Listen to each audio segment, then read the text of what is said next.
Melirik begini ke belakang. Oke, puji Tuhan. Ya, hari ini adalah hari yang spesial buat kita, terutama kepada mahasiswa dan juga alumni dan juga guru yang sudah mengajar pada saat ini di sekolah ya. Ya, di hari ini ada dua narasumber, yaitu Pak Abraham ya Falokilia. Nanti akan menyampaikan, yaitu beliau Ketua Umum Perpupaki ya. Ya, akan lebih banyak nanti menyampaikan tentang Permen yaitu Kemendikbud nomor 56 tahun 2022. Ya, berarti belum ada setahun ya. Dan saya mungkin tidak banyak menyinggung berhubungan dengan permen ini. Saya akan nanti di akhir dari materi saya, pemaparan saya akan menyampaikan, menyinggung sedikit sebenarnya apa sih ini seminar ini buat apa gitu ya, tujuannya apa begitu ya. Tentu ada tujuan yang sangat penting. Ada yang mungkin kita sudah tahu, ada yang belum jelas apa, dan juga ada yang sudah tahu tetapi membutuhkan informasi yang penting ya.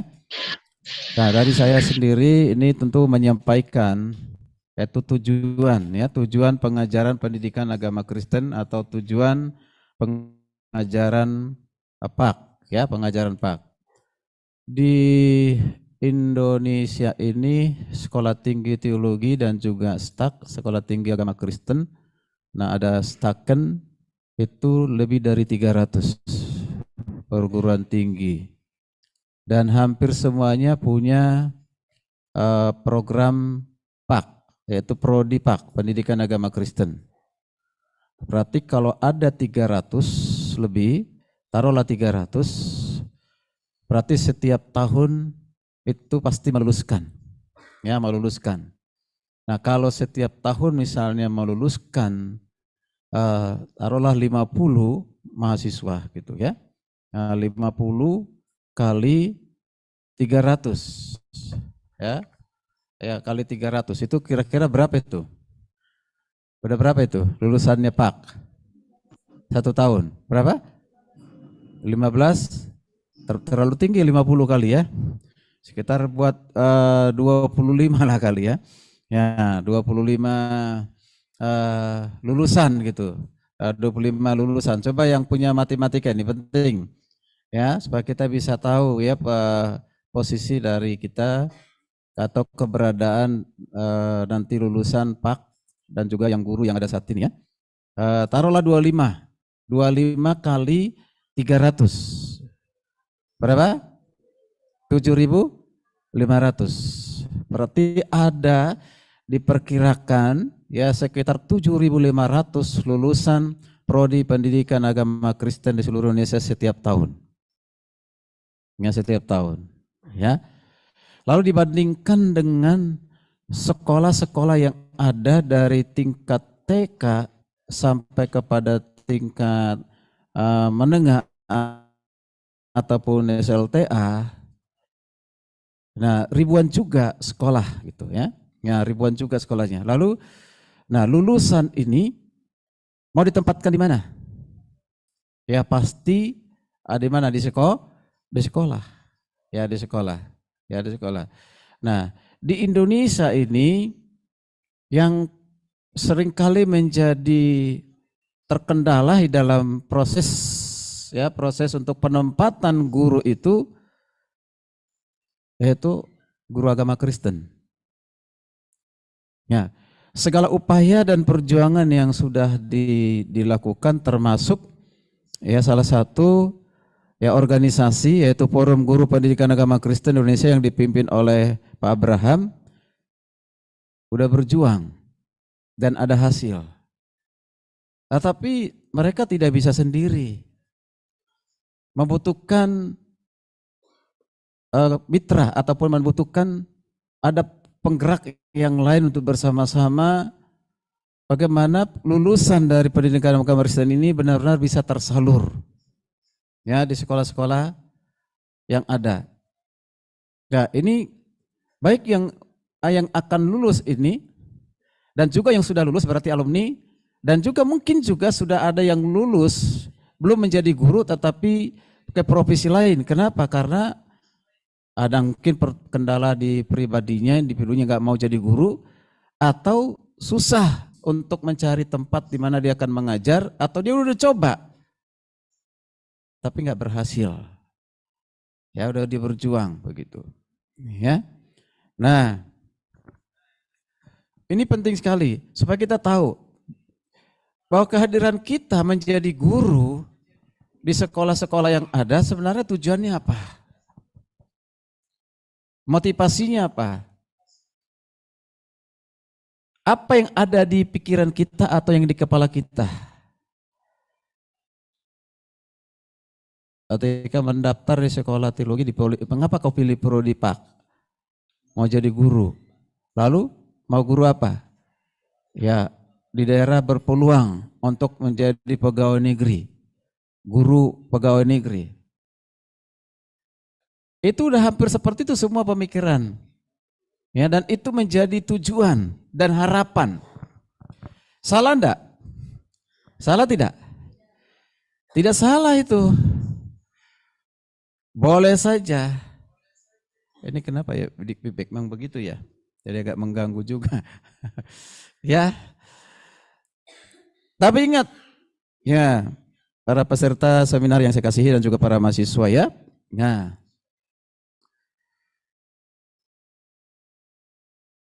makasih. Nah, jangan sampai kita kehilangan tujuan yang utama. Mengapa kita memilih program pendidikan agama Kristen udah pasti guru? Berarti mengapa kita memilih menjadi guru? Tadi di kepala kita, pikiran kita mau jadi pegawai negeri, menjadi guru di swasta, guru di sekolah negeri. Itu tidak salah. Dan itu memang dibutuhkan. Itu suatu kesempatan atau peluang yang Tuhan berikan melalui pemerintah. Dalam hal ini Kementerian Pendidikan dan Kebudayaan Teknologi dan juga Kementerian Agama di Dirjen Mas Kristen. Betul. Jangankan kalian yang masih sekolah ini, mereka yang sudah lulus pun sekarang ini masih berjuang untuk hal itu. Nah, maka saya berkepentingan untuk menyampaikan kepada kita supaya jangan sampai kita salah arah atau salah tujuan. Buat saya secara pribadi menjadi pegawai negeri, guru pegawai negeri atau honor atau apapun sejenis apapun itu yang diakui oleh pemerintah sehingga kita dapat tunjangan, itu bonus. Amin. Itu bonus. Tapi seringkali karena bonus ini kita ribut, rame, atau karena bonus ini segala cara untuk kita lakukan untuk hal itu. Berjuang untuk hal itu sesuai dengan aturan ya atau undang-undang pendidikan boleh saja. Nah, hari ini saya mau menyampaikan karena saya ini adalah orang teologi, bukan orang PAK, tapi yang saya tahu PAK pendidikan agama Kristen berarti kalau dikatakan agama Kristen berarti dasarnya tidak ada yang lain adalah Alkitab. Ya, dasarnya adalah Alkitab. Ya, oke, saya dibantu untuk di share ya, udah belum? Pak Sentosa, saya tadi udah kirim. Oke. Apa yang menjadi tujuan pengajaran pendidikan agama Kristen? Saya akan menyampaikan agak lebih cepat karena waktu ya saya mungkin hanya 1 jam, barangkali nggak sampai kali ya. Oke. Jadi pendidikan agama Kristen itu merupakan dasar Alkitabiah yang perlu dijabarkan dan dikembangkan menjadi suatu proses pendidikan. Nah, apa bedanya guru PAK dengan guru umum? Tentu ada berbeda. Nah, seorang guru agama itu dasarnya adalah Alkitab. Dasarnya adalah apa? Firman. Firman yang tertulis dalam Alkitab, ya, yang mengalir proses pembelajaran di mana proses itu bisa berjalan dengan baik bila unsur-unsur yang terkait saling mendukung satu sama lainnya. Oke, nanti akan saya lihat itu. Jadi pendidikan agama Kristen di perguruan tinggi ya, terutama di STT-STT, itu disajikan supaya mahasiswa mampu, pertama itu adalah mengalami perjumpaan dengan Tuhan. Itu yang pertama. Setelah mengalami perjumpaan dengan Tuhan dalam pengalaman-pengalaman keseharian, demikian juga dia akan mengalami namanya transformasi dengan nilai-nilai kehidupan. Dia sebagai mahasiswa, nanti dia akan lulus, ya, dia akan bisa mentransformasi nilai-nilai kehidupan Kristen kepada orang lain. Dalam hal ini kalau kita bicara tentang siswa, ya. Nah, oleh karena itu mereka membutuhkan nilai-nilai Kristiani yang dapat dipakai sebagai acuan dalam berpikir, bersikap, bertindak sesuai dengan karakter Kristus. Kalau saya sendiri ingat motonya apa? Apa motonya? Halo, yang di ruangan ini, motonya apa? Bermutu, berkarakter, berkarya. Jadi karakternya itu adalah karakter siapa? Karakter Kristus. Semua guru, siapapun kita yang sudah mengambil keputusan untuk menjadi pendidik, menjadi guru agama Kristen, ya karakternya harus karakter Kristus. Ya, oke. Sekarang kita perhatikan pengertian dasar dari pendidikan. Saya tidak banyak dan tidak mengutip ya definisi-definisi karena terlalu banyak, jadi terlalu banyak nanti tidak ada manfaatnya. Lebih baik hal-hal yang menekankan hal yang lebih penting saja, yang cepat dicerna, cepat dimengerti, ya. Yaitu pendidikan atau pengajaran merupakan topik yang tidak dapat dipisahkan dari sejarah kehidupan. Selama ada dunia, selama ada manusia, pendidikan itu dibutuhkan, ya. Makanya banyak orang berlomba-lomba untuk mendirikan sekolah. Mengapa? Karena pendidikan itu adalah kebutuhan dari setiap orang. Apapun sukunya, apapun bangsanya. Ya, makanya kehidupan itu tidak bisa dipisahkan dari kehidupan manusia. Ya. Lahir udah direncanakan, ini mau sekolah di mana ini? Nanti mau di perguruan tinggi mana ini? Itu sudah diprogramkan, ya. Jadi secara sederhana pengajaran dapat diartikan sebagai proses belajar mengajar, memberikan dan menghasilkan apa? Pengetahuan dan apa? Keahlian. Banyak orang yang pinter secara pengetahuan, ilmu, tapi keahliannya nggak ada. Makanya Menteri Pendidikan yang sekarang, ya Kemendikbud itu siapa namanya? Nah, halo, ini orang sekarang ini mahasiswa ini siapa namanya? Hah? Menteri Pendidikan siapa ini? Nadiem Makarim, Pak. Nadiem. Ya.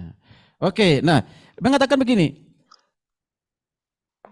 tanpa keahlian, engkau lulus tanpa keahlian, engkau tidak bisa jadi apa-apa.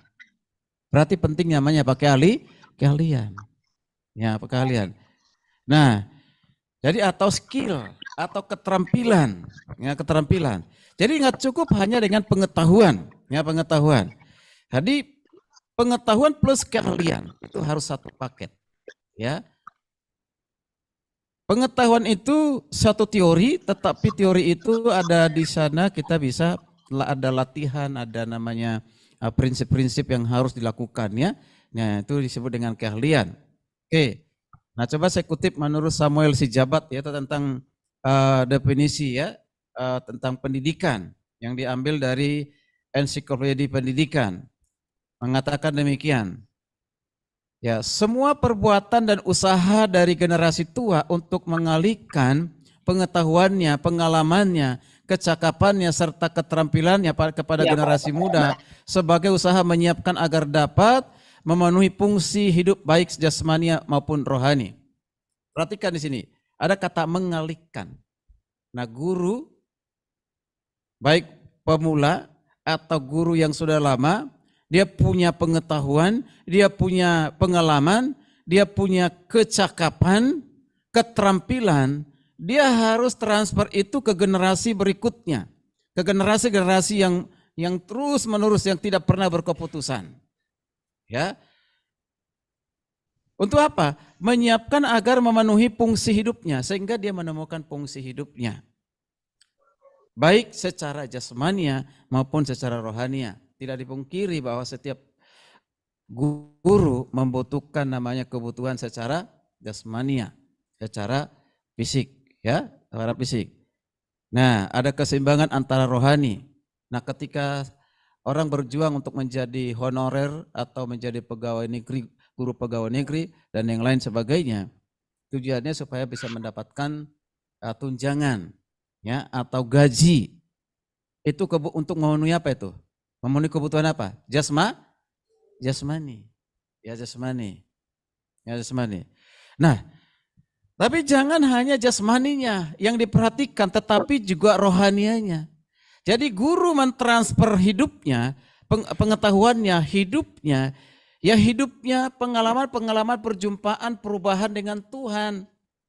Itu yang harus ditransfer kepada anak-anak muridnya, anak-anak siswanya.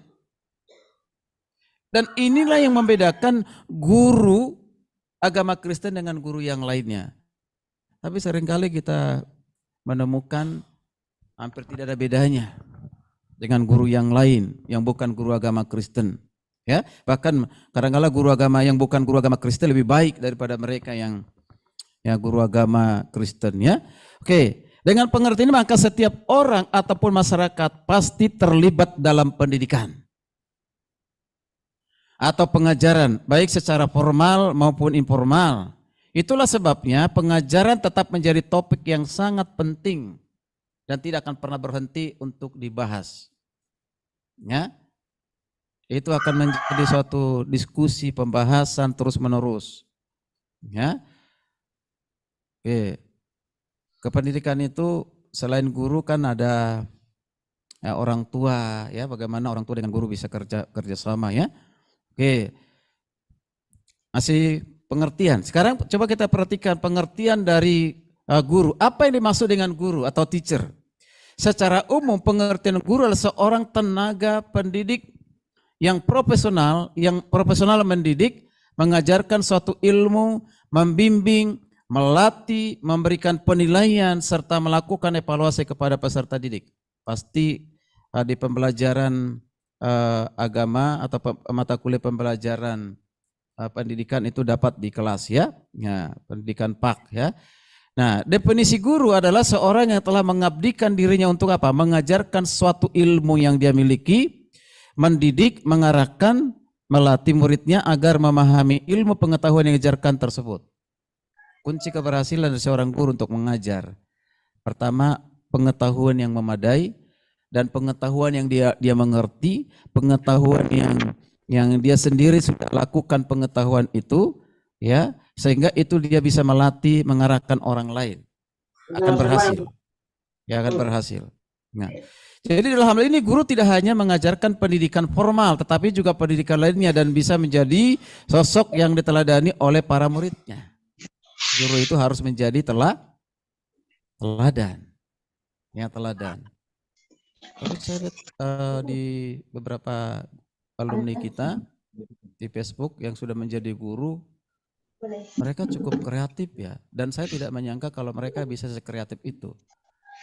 Untuk anak-anak itu senang gitu, ya, anak-anak itu senang dengan gurunya, pasti karena melihat gurunya itu ada ikatan dengan anak itu sendiri, gitu.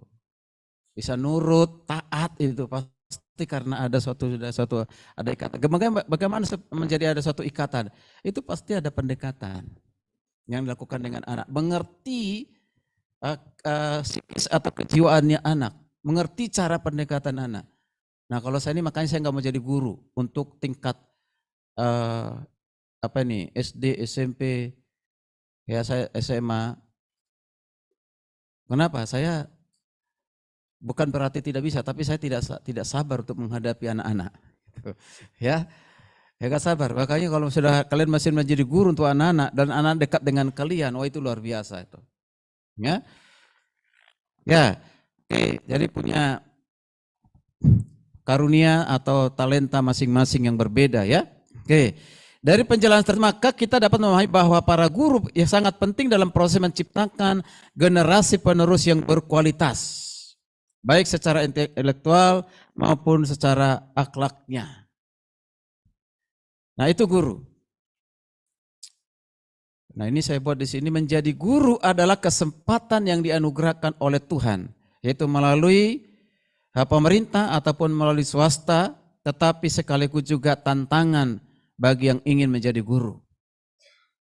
Kesempatan atau peluang, tetapi tantangan. Kesempatan peluang itu selalu ada, pasti ada. Selagi masih ada namanya sekolah. Sekolah itu terus bertambah. Sekolah bertambah. Di kota-kota mungkin kita lihat sekolah itu udah banyak. Tapi di kampung-kampung sana, di pegunungan-pegunungan sama, terutama Indonesia bagian timur, di Papua, 3 tahun yang lalu, saya dapat informasi, mudah-mudahan sudah perubahan, itu sekolah-sekolah itu bukan sekolah swasta loh, sekolah negeri. Kepala sekolah itu jadi guru, pengajar di sekolah itu, nah dia keliling.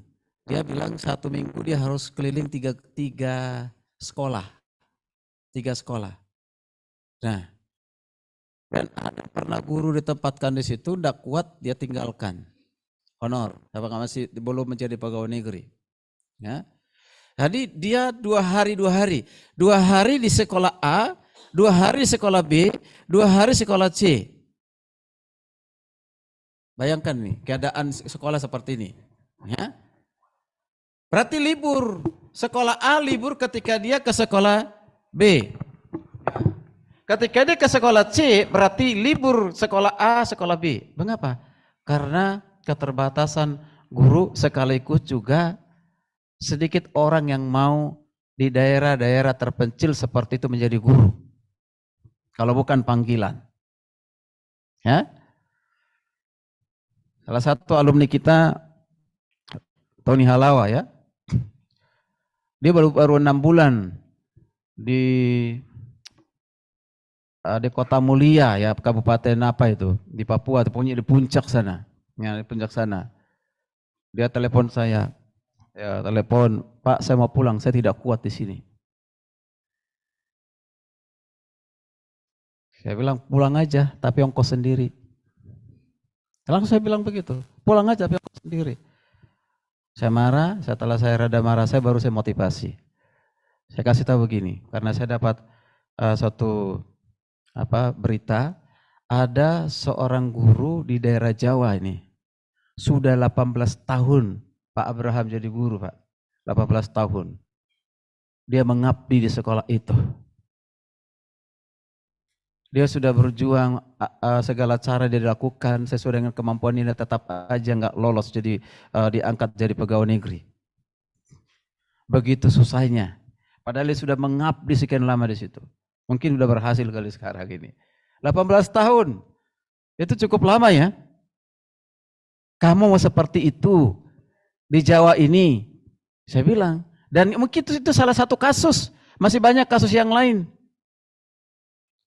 Peluang yang besar untuk kamu kalau mau keinginan menjadi pegawai negeri atau honorer atau nanti kamu dapat tunjangan dari pemerintah di daerah. Di tempatmu yang sekarang ini. Karena kamu diantarkan itu langsung dikasih ke bupati loh. Diantar ke bupati dan juga dinas pendidikan. Akan diperhatikan. Dia bilang, "Ya Pak, saya akan pertimbangkan kembali." Sampai hari ini. Istri dapat di sana. Sekarang udah punya 3 anak. Ya. Dia udah menikmati. Coba dia pulang. Ya. Dan sekarang sudah dapat tunjangan dari pemerintah. Ya. Luar biasa, tapi sedang berjuang dan akan menjadi pegawai negeri. Dia bilangnya itu sudah ada terang, katanya sudah terang akan menjadi pegawai negeri begitu ya. Artinya sudah ada peluang besar untuk itu, sudah di jalan gitu. Oke. Baik. Jadi itu dikatakan tadi ada peluang, ada kesempatan, ada tantangan. Tantangannya apa? Pertama tantangannya itu adalah proses untuk ditempatkan. Kemudian tantangan yang kedua ketika ditempatkan di tempat yang memang sangat membutuhkan tapi terpencil, daerah-daerah yang mungkin jauh dari jangkauan kota, kebiasaan-kebiasaan di kota, mau enggak ditempatkan di situ? Itu kan? Itu mau enggak di situ? Tapi kalau punya hati-hati seorang guru, kemudian hati ingin mendidik, wow, luar biasa. Di tempatnya apa acaranya si Kenggi Engdi itu apa? Acaranya itu kemarin ada beberapa hari yang lalu itu ada guru yang diwawancara juga itu guru di pedalaman, dia harus berjuang ke tempat itu. Seorang ibu itu luar biasa itu. Sehingga karena apa yang dikerjakan dilakukan itu disorot menjadi bahan sorotan banyak orang. Dari situ diperhatikan oleh pemerintah. Itu luar biasa. Penting hatinya dulu ini. Jadi kita perhatikan, mengapa pengajaran atau pendidikan agama Kristen atau merupakan salah satu materi yang harus diajarkan kepada setiap siswa. Kita nanti ada beberapa alasan. Apa pentingnya sih? Pentingnya pendidikan agama Kristen itu. Pengajaran pendidikan agama Kristen tidak hanya menjadi alat atau sarana yang sangat efektif bagi iman Kristen, tetapi juga mempunyai kontribusi yang cukup besar untuk apa? Pertumbuhan, perkembangan iman siswa di masa yang akan datang. Jadi pertumbuhan dan perkembangan iman siswa itu ada di tangan siapa? Guru. Ya, guru. Dia akan menjadi generasi muda yang akan menjalani kehidupannya sesuai dengan kesempatan yang Tuhan berikan. Itu dimulai dari pada saat dia di sekolah, ya di sekolah. Keberhasilan di sekolah itu sangat penting, ya sangat penting peranan gurunya. Oke, sekarang kita lihat beberapa mengapa pengajaran agama Kristen itu merupakan salah satu ya materi yang harus disajarkan pada setiap siswa.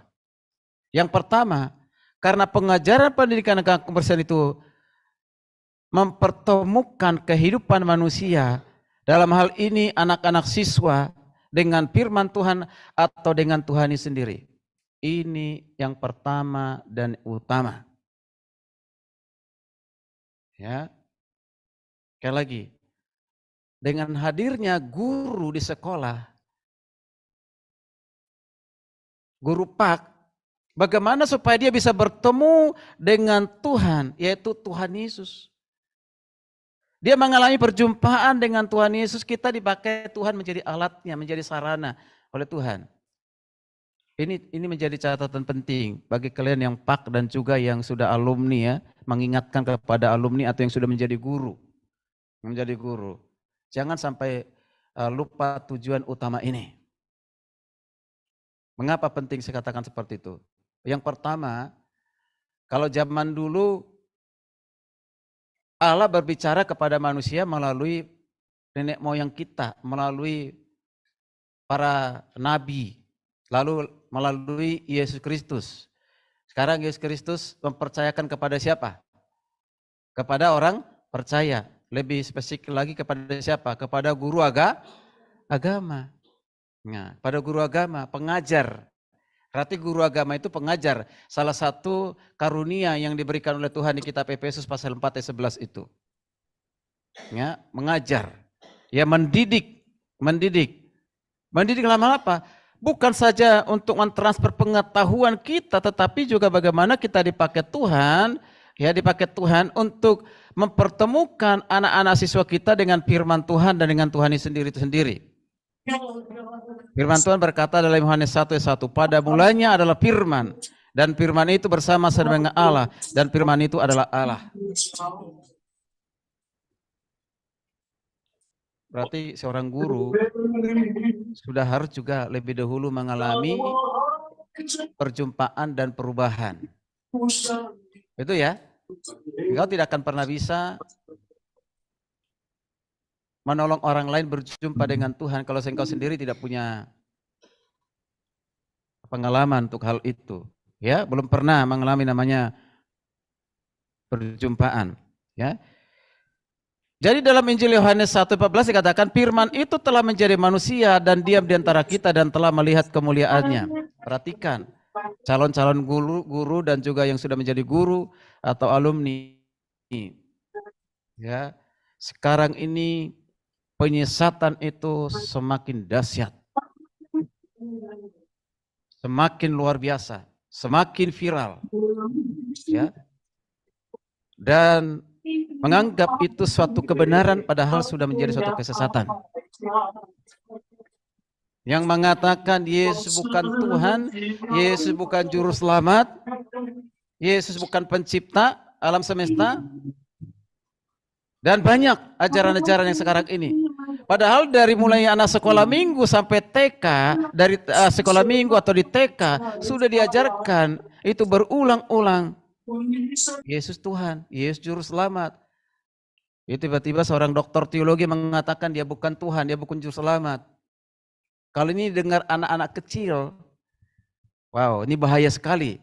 Mau seperti apa nanti masa depan ya generasi berikutnya kalau sudah diajarkan ajaran-ajaran seperti itu, dimunculkan lagi ajaran-ajaran bidat ini. Maka tugas siapa ini? Tugas guru. Di mana? Di sekolah. Supaya jangan sampai terpengaruh dengan ajaran seperti, karena anak-anak itu masih polos loh. Apa yang dia dengar itu langsung diterima sebagai kebenaran, belum tentu dia itu sesat atau tidak. Tapi yang tahu itu sesat atau tidak siapa? Gurunya. Siapa? Gurunya. Tapi kalau gurunya sendiri juga tidak memahami itu, bagaimana dia bisa mendidik anaknya, anak-anak didiknya untuk mengenal Tuhan dengan benar. Dia sendiri tidak mengenal Tuhan dengan benar. Maka ini sangat penting. Ini saya serius dalam penekanan seperti ini. Karena anak-anak siswa itu ya masa depannya dan hidup untuk selama-lamanya ada di tangan guru. Ya, di tangan guru. Nah, karena itu perjumpaan dengan Yesus Sang Firman yang hidup itu melalui pelajaran agama Kristen di sekolah, banyak siswa yang pada akhirnya percaya kepada Tuhan Yesus. Dan tidak sedikit orang tua yang dahulu menolak Tuhan Yesus secara terang-terangan, akhirnya mengakui percaya dan memberi diri sampai dibaptis. Ada satu sekolah di Tangerang sana, ya dia sekolah Kristen. Ya, saya udah temu langsung bicara dengan pemiliknya atau pemilik sekolah itu, alumni kita juga. Dan mereka menerima siswa itu udah dikasih tahu kepada siapapun yang mendaftar situ dari keyakinan manapun, agama manapun. Di sini hanya ada agama Kristen dan kami mendidik mereka dengan cara Kristen. Mau tidak? Kalau mau kami terima, tanda tangan. Gitu. Dan saya dengar itu banyak dari agama lain. Dari Buddha dan yang lain. Pada saat di sekolah itu, mereka percaya dan terima Yesus sebagai Juru Selamat.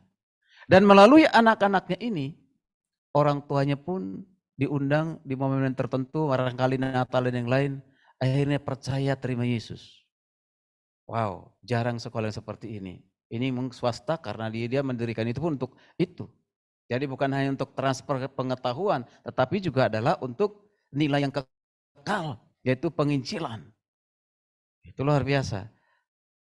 Tapi tetap menjaga kualitas pendidikannya. Kalau tidak berkualitas, nggak mungkin orang mendaftar di situ. Dijaga tetap kualitasnya, dipelihara tetap kualitas pendidikannya itu. Supaya orang-orang lulusan dari itu, orang-orang yang pintar, orang-orang yang cerdas, orang-orang yang takut Tuhan. Kadang-kadang ada juga sekolah hanya ditekankan sifat rohaninya, tapi nggak memperhatikan kualitas pendidikannya, dan itu juga tidak baik. Ya. Ya, jadi kita perhatikan juga apa dikatakan oleh penulis Ibrani yang mengatakan sebab firman Allah hidup dan kuat, lebih tajam daripada pedang bermata dua maupun ia menusuk amat dalam sampai memisahkan jiwa dan roh, sendi-sendi sumber-sumsum. Ia sanggup membedakan pertimbangan dan pikiran hati. Jadi firman Tuhan itu Hebat dan luar biasa. Sekeras apapun hatinya anak siswa, ketika firman Tuhan disampaikan berulang-ulang seperti dikatakan dalam Ulangan berapa itu? Ulangan 6 ya. Ya, Ulangan 6 ya ayat yang ke-6 sampai yang ke-8, terutama intinya adalah mengajarkan tentang Tuhan yang mengasihi mereka. Kan diawali dengan dikatakan kasihilah Tuhan Allahmu. Ya, dengan apa? Segenap hatimu dan segenap jiwamu. Itu diajarkan. Itu harus diajarkan berulang-ulang ketika engkau berdiri, ketika engkau berjalan. Artinya dalam segala sesuatu diulang-ulang diajarkan kepada anak-anakmu.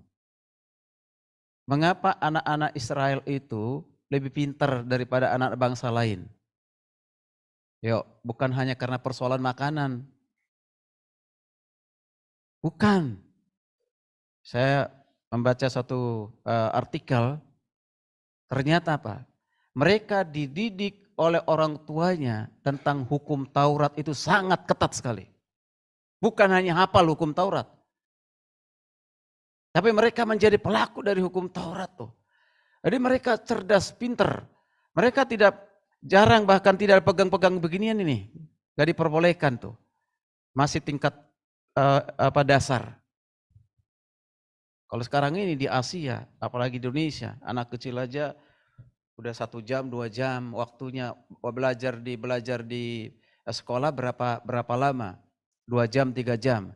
Tapi dengan menggunakan handphone begini ya, atau game dan yang lain itu bisa lebih dari 3 jam. Bagaimana mau jadi pintar? Ini tantangan bagi guru ya untuk memberikan perhatian khusus kepada anak-anak siswa ya. Jadi tadi saya katakan bahwa firman Tuhan itu bisa menembus, bisa mengubah hati orang seperti apapun hatinya pasti bisa diubah karena firman Tuhan itu tajam luar biasa ya. Oke, kemudian 2 Timotius 4 ayat 2 dikatakan, apa yang telah engkau dengar daripadaku di depan banyak saksi, percayakanlah itu kepada orang yang dapat dipercaya yang juga cakap mengajar orang lain. Seorang guru itu harus seorang yang dapat dipercaya. Orang yang dapat dipercaya itu berarti orang yang cakap mengajar. Karena itu adalah satu keahlian, udah cakap mengajar belum? Kalau cakap mengajar, pasti membawa keuntungan atau bawa dampak kepada orang lain, engkau akan dipakai. Engkau akan dicari, engkau akan tetap dipertahankan. Mengapa mungkin guru ada yang sudah ada satu sekolah, tidak diperhitungkan lagi oleh kepala sekolahnya? Banyak faktor. Sudah tidak cakap mengajar, metodenya itu juga, kehadirannya pun tidak disiplin, ogah-ogahan. Ya bagaimana mau jadi terang dan garam? Ya udahlah nggak usah dipakai guru model seperti itu. Tapi kalau orang yang cakap, dia kreatif, punya dia profesional, dia punya inisiatif, dia punya perkembangan metode-metode pengajaran terus, sehingga itu menguntungkan di sekolah itu, akan dipertahankan, bahkan pun prestasinya pun, karena prestasinya dia akan ditingkatkan, dia mungkin bukan hanya jabatan, tetapi juga tunjangan. Jadi jangan berharap menerima sesuatu yang besar kalau tidak disertai dengan prestasi di dalam mengajar. Jangan harap seperti itu. Ya. Ya, apabila firman Tuhan diajarkan dengan setia, penuh tanggung jawab, dengan teladan akan memakainya untuk mempengaruhi pikiran dan hati orang yang memerlukan Yesus. Itu dia. Wow, luar biasa. Yang mengajar anak itu firman Tuhan, cerita firman Tuhan, terus mengajar anak itu untuk berdoa, menghargai, menghormati Tuhan, takut Tuhan, menghargai, menghormati sesamanya. Jadi anak itu bertumbuh menjadi anak yang bertanggung jawab. Itu dari mana itu? Tidak lepas dari gurunya. Saudara, ingat, kalau saudara berhasil seperti itu, kalian akan menjadi guru yang dirindukan. Guru yang dirindukan. Kalau kalian misalnya pergi, akan dicari. Kemarin Ibu Hertina cerita ke saya ketika dia berpisah dengan anak-anak muridnya. Mereka merasa kehilangan, merasa tidak mau ditinggal. Begitu ya Ibu Hertina ya? Ya. Aduh, hati saya pun melihat mereka sedih Pak, katanya begitu. Nah, mengapa demikian? Berarti Bu Hertina itu menjadi guru yang baik buat mereka.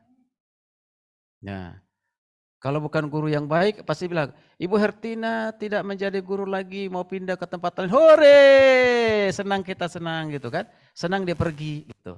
Tapi kalau merasa kehilangan, sedih, atau ditahan, jangan dong miss, jangan miss, sini aja, jangan pergi, sini aja gitu. Itu berarti ada satu ikatan, ya, ada ikatan psikis, ikatan rohani, ya. Mengapa? Karena ada yang dilihat dari ibu gurunya, gitu, ya. Oke, yang kedua, pengajaran Pak itu penting adalah pengajaran agama Kristen menghasilkan suasana atau hubungan pribadi antara sesama, itu dia.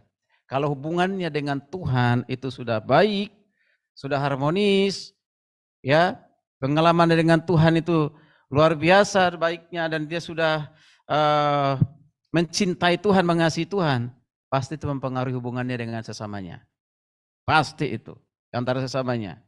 Ya, makanya pengajaran agama Kristen yang dilaksanakan di sekolah dalam satu kelas secara formal dan tertata rapi, menghasilkan suasana atau hubungan pribadi antara sesama rekan kelas yang akhirnya dapat membimbing kepada keputusan untuk menerima Kristus. Kedekatan guru dengan anak siswa, kedekatan siswa dengan guru, itu adalah mempermudah kita, membimbing dia mengambil keputusan untuk percaya, terima Yesus. Berarti guru kalian menjadi guru Pak itu berperan. Ya, itu menciptakan suasana, menciptakan suatu persahabatan, menciptakan suatu hubungan. Ya, coba dikutip dari Mapis L. Anderson ya tentang hubungannya dengan mendidik dan mengajar. Mengatakan ini, kata mendidik berarti memimpin atau membimbing, pembentukan kebiasaan-kebiasaan yang menuju kepada kecakapan pada jalan yang harus ditempuh, mempunyai arti yang lebih luas daripada hanya memberikan pengetahuan teori banyak-banyak ke dalam hati murid-murid yang belum bersedia dengan satu pengharapan bahwa kelak pada akhir perjalanan yang jauh ini murid akan tiba pada tujuan yang benar. Perhatikan, di dalam mengajar sekarang ini, bahkan Menteri Pendidikan sekarang juga setuju, jangan terlalu banyak teori. Teori penting, tapi sebanyak-banyaknya teori, kalau tidak membawa perubahan kepada anak itu, tidak ada gunanya dan tidak akan efektif. Ya, maka guru itu harus tahu tugasnya memimpin, membimbing, ya, sehingga anak-anak itu menjadi seorang yang cakap, ya, punya kecakapan nanti untuk menjalani kehidupannya ke depan, dan akhirnya anak itu akan berjalan di jalan kebenaran, gitu. Di jalan kebenaran. Anak-anak didik sekarang masih SD, SMP. Beberapa hari yang lalu anak SMP itu ditangkap oleh kepolisian. Mengapa? Karena melakukan kejahatan, yaitu begal. Masih SMP udah jadi begal. Itu kan? Masih anak remaja udah berani begal dengan kasih senjata loh di jalanan itu. Itu luar biasa. Ada lagi anak SD kerjasama dengan orang tuanya merampas handphonenya anak kecil yang mungkin itu masih kelas 1 kelas 2 SD kali itu. Ya, kelas 1 kelas 2 SD itu. Masih kecil, masih anak remaja, mungkin pra remaja kali itu. Sudah berani merampok dan ada bersama dengan orang tuanya loh. Itu luar biasa ini. Berarti ini gagal di dalam pendidikan tuh.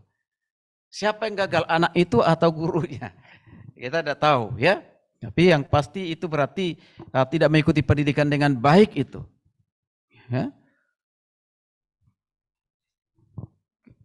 Oke, Jadi hal ini berarti membimbing dan melatih kehidupan itu bahwa dengan pimpinan Roh Kudus atau Roh Allah, sehingga langkah demi langkah ia dipimpin kepada saat di mana ia menerima dia ada jalan dan kebenaran dan hidup. Seorang guru hafal nggak ayat ini? Yohanes 14 ayat 6 nih. Terlaluan kalau guru nggak hafal nih. Mahasiswa hafal nggak ayat ini? Hafal nggak? Hafal nggak? Coba bersama-sama yang di kelas ini dulu, yang peserta yang ada di ruangan ini. Ya, kalau yang di Zoom, ya nanti disuruh jadi rame nanti suaranya kan gitu. Hafal nggak itu? Yohanes 14 ayat 6. Kalau nggak hafal ya, ini hal yang sederhana, bagaimana kamu menjadi guru yang baik. Ya. Apa isinya? Ayo.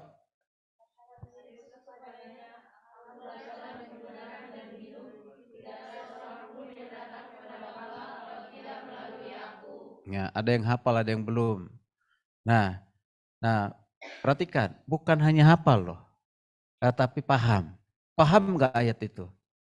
Paham ya? Betul ya, paham ya?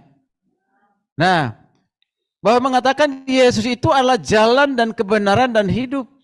Tidak seorang pun yang datang kepada Bapa kalau tidak melalui aku. Anak-anak itu percuma dia pintar secara pengetahuan, cerdas secara pengetahuan, mungkin punya keahlian, tetapi tidak berjalan di dalam kebenaran yang ada di dalam Yesus Kristus, tidak memiliki Yesus, percuma. Percuma dan artinya. Tapi yang saya tahu, yang saya pahami, ketika orang sudah berjalan di dalam kebenaran, ada di dalam Yesus Kristus, dia orang yang pintar, pasti orang yang cerdas. Ya, cerdas secara rohani atau spiritual, cerdas secara pengetahuan. Ya, jadi seimbang. Ya, oke. Jadi perbedaan guru agama Kristen di dalam membimbing anak-anak dan perbedaan anak-anak siswa dengan yang lainnya di mana? Karena ada peranan dari pimpinan siapa? Roh Allah, Roh Kudus. Itu yang membedakan. Oke, lanjut. Dalam kitab Kisah Rasul pasal 2 tidak perlu dibaca, tapi di sana saya ambil satu kata, koinonia. Koinonia yang berarti persekutuan Kristen yang terbaik. Koinonia itu meliputi keramahan, keakraban, yang memberikan kesan yang lebih mendalam daripada bersekutu saja. Jadi bukan hanya bertemu bersekutu, tetapi di sana ada namanya kebersamaan. Kalau guru sudah ada kebersamaan dengan anak-anak, terjaga kebersamaan dengan anak-anak, terpelihara persekutu bersama dengan anak-anak, ada keramahan, ada keakraban. Itu tadi yang saya bilang. Anak-anak itu akan senang dengan gurunya, mau belajar dengan gurunya, dia akan cari gurunya, dia tidak takut kepada gurunya. Perhatikan kalau ada anak siswa atau anak murid takut kepada gurunya, sehingga nggak mau ketemu, nggak mau sekolah, hati-hati.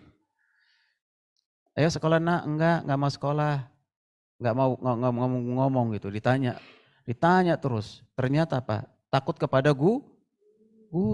Berarti guru itu bukan temannya kan? Guru itu harus menjadi temannya siswa. Siswa itu harus menjadi gurunya teman gitu. Siswa itu harus merasa guru itu juga temannya begitu. Itu hubungan kedekatan itu. Jadi anak-anak Tuhan, mahasiswa ataupun alumni yang terlibat dalam pelajaran agama Kristen dapat saling membagi pengalaman hidup, memperhatikan yang susah, turut senang dengan mereka yang mendapatkan berkat, menguatkan yang putus asa, dan saling mendoakan. Jadi ada kata saling. Saling bagi pengalaman, saling bagi, ketika mereka susah kita hadir. Buat anak-anak kita harus hadir. Ya. Anak-anak itu tidak selamanya dia ceria. Tidak tiap hari setiap datang sekolah ceria. Karena kalau datang dengan muka murung, muka sedih, itu guru harus peduli. Ya, maka mengapa ada salah satu sekolah dikatakan gak mahal biayanya, yaitu penabur. Karena saya perhatikan guru-gurunya itu bukan hanya profesional di dalam mengajar, punya keahlian dalam mengajar, tapi bagaimana membangun hubungan yang sangat dekat dengan anak-anak murid. Jadi anak-anak murid tidak ada yang takut sekolah. Senang datang ke sekolah. Itu berarti ada suatu pembelajaran khusus untuk hal itu. Makanya belajar psikologi anak, gitu ya. Oke, baik. Yang ketiga, pengajaran agama Kristen menyediakan struktur logis dan untuk penginjilan. Sekolah sebagai lembaga pendidikan formal di setiap kelas terdiri dari siswa yang umurnya tidak jauh berbeda dengan satu dengan yang lainnya. Oleh sebab itu, program pengajaran agama Kristen harus tersusun dengan rapi, dengan tingkat umur dan kemampuan siswa. Sebenarnya, yang baik itu di sekolah, kalau guru untuk kelas 1, itu kalau untuk kelas 1 udah boleh digabung dengan kelas 2, atau kelas 1-3 digabung, kemudian 4-5-6 digabung. Tapi karena kondisi guru agama yang kurang, ataupun fasilitas yang kurang, dikondisikan seperti itu. Sebenarnya tidak baik itu untuk pertumbuhan anak, ya, untuk anak bisa menerima pelajaran dengan baik, karena tingkat pemahamannya, kemudian juga kurikulumnya pasti berbeda. Bagaimana seorang guru menyampaikan kurikulum yang berbeda antara satu dengan kelas 1, kelas 2, kelas 3 digabung semua itu gurunya pasti kewalahan. Ya. Dalam hal apapun itu banyak yang lebih tidak menguntungkannya daripada menguntungkannya, begitu. Nah, tapi udah kondisi seperti itu. Berarti gurunya harus kreatif. Jadi jangan hanya mengandalkan waktu yang diberikan oleh sekolah, ya, pihak sekolah. Berarti harus ada waktunya di luar sekolah, mengatur waktu dengan anak-anak itu, kerjasama dengan siapa? Kerjasama dengan orang tuanya, ya, orang tuanya. Kalau hanya mengharapkan waktu sekolah tidak maksimal. Ya, dalam penyampaian materi pun disesuaikan dengan kondisi setempat. Dengan demikian gereja dan sekolah dapat membuat program yang dapat memberikan tugas penginjilan secara logis dan efektif. Ya.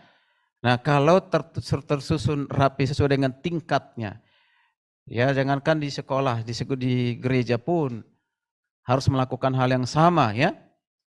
Kemudian yang berikutnya, yang keempat, pengajaran agama Kristen mengembangkan tujuan yang paling utama dari semua pelayanan pengajaran Kristen, yaitu apa?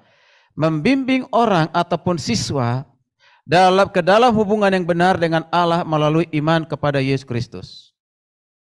Sengaja dikasih tebal di situ supaya diingat gitu.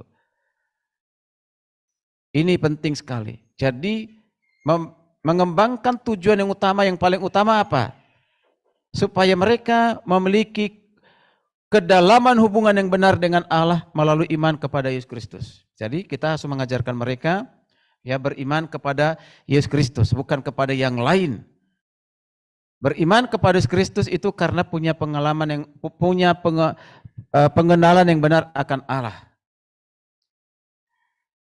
Dan berikutnya, apa yang menjadi tujuan penulis Injil Yohanes, yaitu Yohanes yang mengatakan dalam Yohanes 20:31 begini, supaya kami percaya bahwa Yesus adalah Mesias, anak Allah, dan supaya kamu oleh iman memperoleh hidup dalam namanya.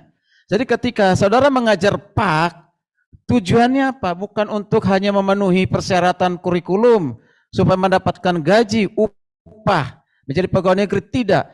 Tetapi di situ ada nilai pelayanan, nilai penginjilan, menghantarkan mereka percaya kepada Yesus sebagai Mesias, sebagai anak Allah. Jangan kehilangan fungsi ini. Kalau kehilangan fungsi ini, tidak ada gunanya kita jadi guru agama. Tidak ada gunanya. Kita hanya menikmati yang sesaat. Ya, saya agak keras di sini karena kadang saya temukan guru yang seperti itu. Hantarkan anak-anak itu mengenal Yesus. Hantarkan anak-anak yang percaya kepada Yesus. Jadi meskipun ada kemungkinan ada yang mungkin tidak mau percaya ataupun menolaknya, tidak apa-apa. Yang penting sampaikan, beritakan. Mengapa? Karena dalam pelayanan Tuhan Yesus pun kadang-kadang begitu juga, ada yang menolak ajarannya.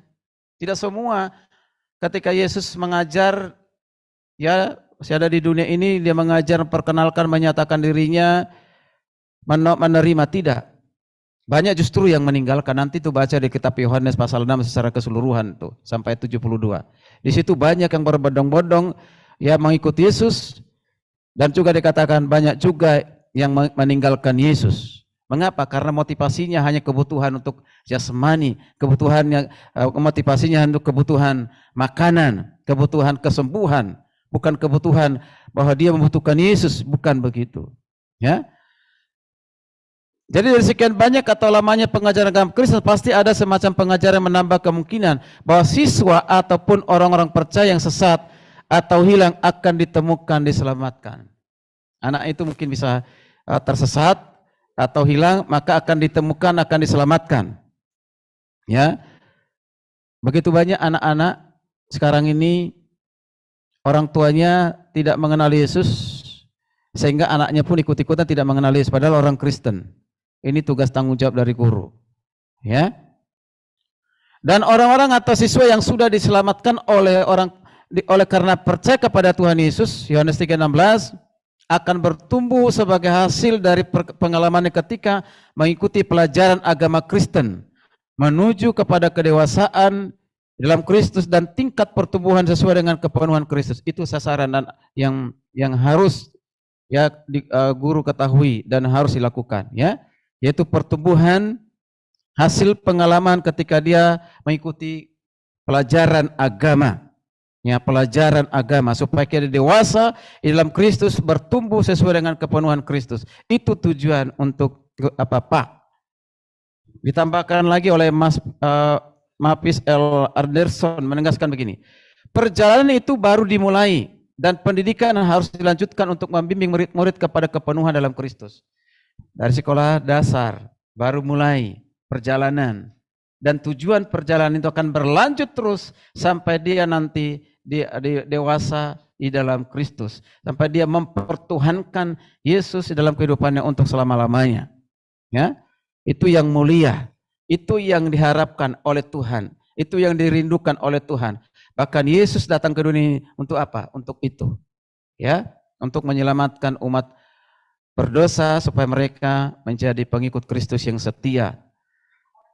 Kemudian untuk melengkapi tujuan pengajaran agama Kristen dan penginjilan di sekolah yang merupakan program penginjilan dan pemberitaan yang menghasilkan multiplikasi rohani. Perhatikan ini, saya tertarik dengan kata penginjilan, pemberitaan dan menghasilkan multiplikasi rohani karena saya ini penginjil dan saya ini sudah mengerjakan namanya pemberitaan, mereproduksi diri. Jadi kalau saya guru yang injili, guru yang melakukan tugas pemberitaan, dan saya harus mempersiapkan orang juga untuk melanjutkan seperti apa yang saya kerjakan. Itu namanya mereproduksi diri atau pelipat gandaan rohani. Jadi jangan hanya saya yang melakukan itu, tapi saya berharap ya guru-guru melakukan hal yang sama, ya. Yaitu apa? Siapkan generasi yang berikut yang mengerjakan, melakukan seperti apa yang kita lakukan, sehingga masa pensiun kita ada yang meneruskan, melanjutkan, sehingga lebih banyak lagi yang akan diajar, lebih banyak lagi yang akan dibimbing, lebih banyak lagi yang akan dilatih, gitu. Jadi multiplikasi rohani. Oke, saya langsung saja ke bagian yang berikutnya. Ada beberapa hal yang perlu diperhatikan. Tujuan pengajaran agama Kristen ini menurut ya Dr. E.G. Homringhausen dan juga Dr. I.H. Enklar. Ya, dia membuat satu tujuan pengajaran agama Kristen. Ini penting. Yang pertama, melalui pengajaran agama Kristen diharapkan mereka dapat belajar menghargai dunia dan bangsanya. Terutama kalau kita di Indonesia, menghargai negara atau bangsa Indonesia. Ya, kalau mereka menerima pengajaran PAK, ya. Kemudian kalau pengajaran agama Kristen supaya mereka dapat membedakan mana yang baik, mana yang jahat. Ini Alkitabiah. Ya, mengapa PAK penting? Supaya mereka tahu ini jahat, ini baik, yang jahat saya tinggalkan, tidak lakukan, yang baik yang saya lakukan. Gitu. Pengajaran agama Kristen supaya mereka dapat menghubungkan pengalaman-pengalaman mereka sendiri dengan filsafat hidup kekristenan. Mereka akan hidup dengan jangka waktu yang panjang dan akan melihat banyak, ya, hal-hal yang mereka belum tahu, yang belum mereka alami. Mereka akan melihat dari banyak sisi dalam kehidupan ini. Mereka harus siap. Dipersiapkan mulai dari dasar yang kuat. Kemudian pak supaya mereka dapat menjadi orang yang dapat dipercaya. Anak-anak diajar, siswa diajar supaya mereka ke depan menjadi orang yang dapat dipercaya. Supaya mereka belajar bekerja sama dengan tolong-menolong. Seorang anak harus bisa terbeban menolong anak sesama teman-temannya. Ya, ya, sesama teman. Kalau anak itu masih egois, dia main sendiri, ya, apapun keinginannya hanya untuk sendiri, tidak ada peduli dengan temannya. Nah ini anak siswa yang kelainan, yang perlu ditolong. Ya dia sibuk sendiri, main sendiri, padahal di sekolah. Itu anak yang perlu ditangani khusus, ngatur khusus. Anak itu harus diajar bagaimana bisa saling menolong satu sama lain. Ya, dia akan terbeban menolong temannya. Ketika anak temannya sedih, didatangin. Mengapa kamu teman sedih? Mengapa? Ditanya. Ya, dia tanya, peduli. Itu tanpa disuruh pun oleh gurunya, karena dia sudah berhasil mendidik anak itu, dia akan lakukan itu. Dia peduli dengan temannya. Ya, mengapa? Karena juga mungkin sudah diajarkan di rumah tangganya, di keluarganya oleh orang tuanya, begitu. Ya. Kemudian pak supaya mereka selalu mengajar kebenaran. Kalau anak itu sudah belajar kebenaran dan hidup dalam kebenaran, itu luar biasa. Itu kecerdasan di atas segalanya. Berikutnya, supaya mereka bersikap positif terhadap peristiwa-peristiwa yang terjadi sekelilingnya dan terhadap perkembangan-perkembangan sejarah umum. Itu tadi yang sangat. Dia akan masuk ke dunia yang dia belum tahu, ke dunia yang dia mencari tahu, ke dunia di mana dia akan masuk ke situ. Ya, kalau salah, anak-anak ini bisa menjadi anak siswa yang ya gagal ya ke depannya. Kalau sampai gagal di dalam pendidikan, menerima pendidikan PAK-nya. Kemudian dengan pelajaran agama Kristen supaya mereka suka turut merayakan hari-hari Kristen dalam persekutuan Kristen, supaya mereka senang. Ada doh, kemarin siapa itu yang mengatakan kepada saya ada satu guru. Saya ingat sekali. Pada saat perayaan Kristen, bahkan keperayaan Kristen dan juga mata pelajaran agama, anak itu nggak pernah mau datang. Banyak yang tidak datang. Ini di mana? Di daerah yang mayoritas Nasrani Kristen. Tapi giliran kegiatan-kegiatan yang sifatnya umum, datang, rajin. Tapi kalau udah pelajaran agama nggak datang. Mau Natal nggak datang. Nah, gimana siswa seperti ini? Itu cerita dari seorang guru kepada saya itu. Wow, ini berarti persoalan, masalah itu. Saya bilang sabar, dekati orang tuanya, dekati tetap anak itu. Supaya anak itu bisa mencintai dan senang datang untuk persekutuan atau kegiatan-kegiatan rohani. Oke, baik, itu yang sampaikan mengingatkan ya. Ya, kalau yang belum menjadi guru berarti memberitahukan apa sih tujuan guru pendidikan agama Kristen itu sudah saya jelaskan. Kemudian yang kedua, bagaimana kita menerapkan tujuan itu. Tentunya ya tujuan itu akan bisa menjadi satu langkah konkret, langkah yang nyata kalau gurunya menjadi guru yang profesional, guru yang aktif, guru yang punya keahlian. Nah, lalu apa hubungannya dengan Permen Mendikbud nomor 54 tahun 2022? Ada yang sudah pernah baca belum ini? Ada nggak? Atau guru-guru ini sudah pernah baca belum ini? Guru-guru yang sudah jadi guru ini? Sudah dibaca belum ini? Kalau seorang guru yang aktif karena ingin melihat perkembangan pendidikan ataupun peraturan-peraturan suatu pendidikan, ya, regulasi dari pendidikan, ingin tahu nasibnya, pasti dia rajin untuk melihat undang-undang ataupun peraturan pemerintah yang terus diperbaharui.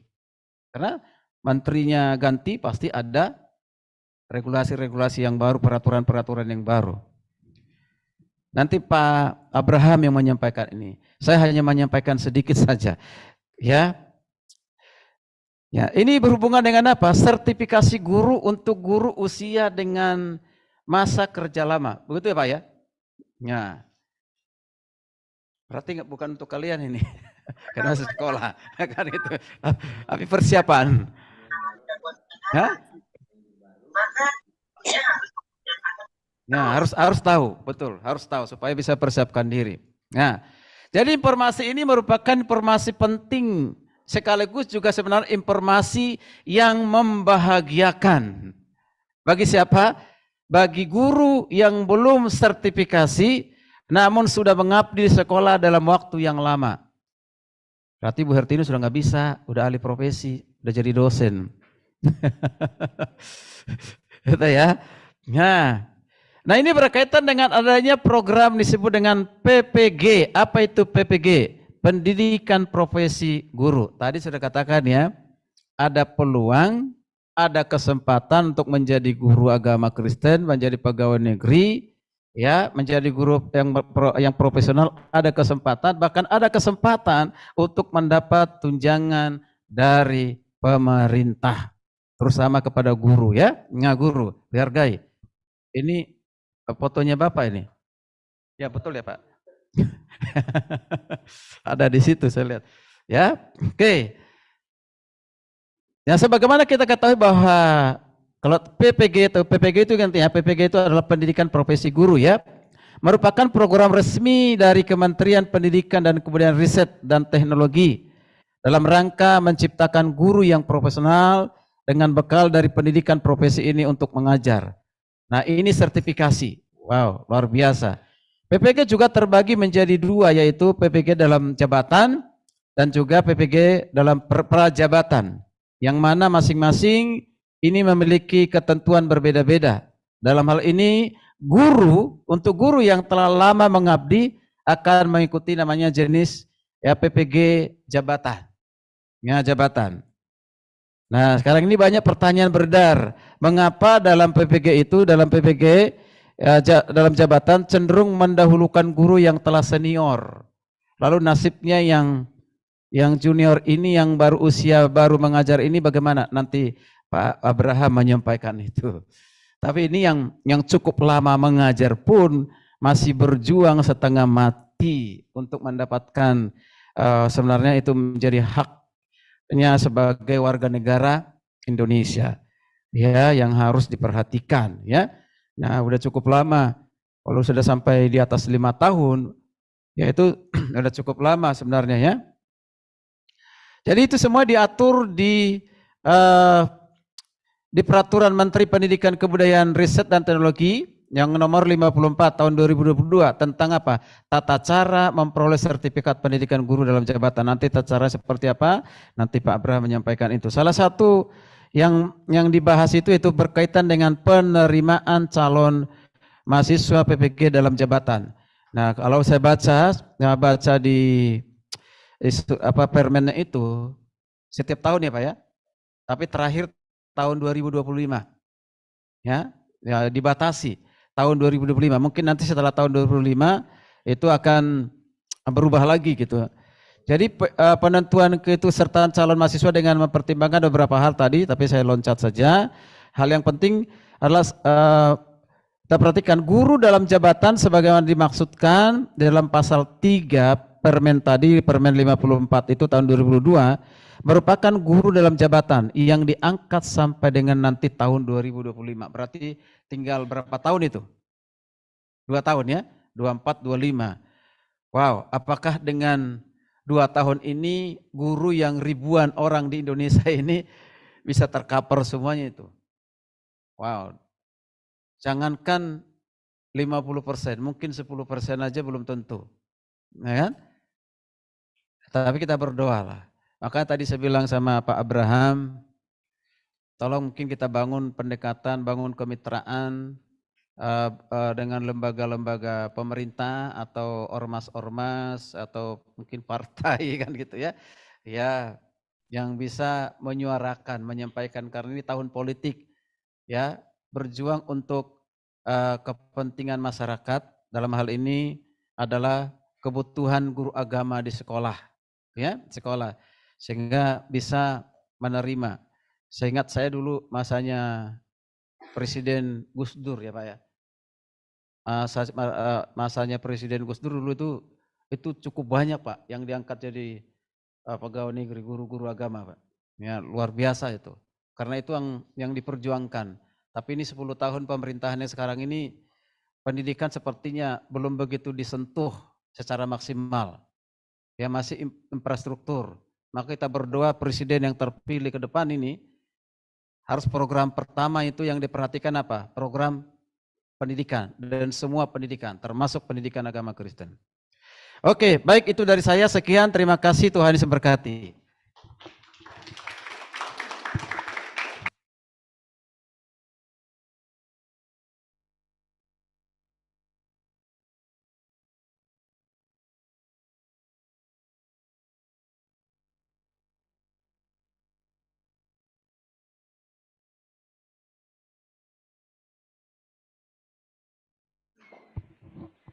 Oke,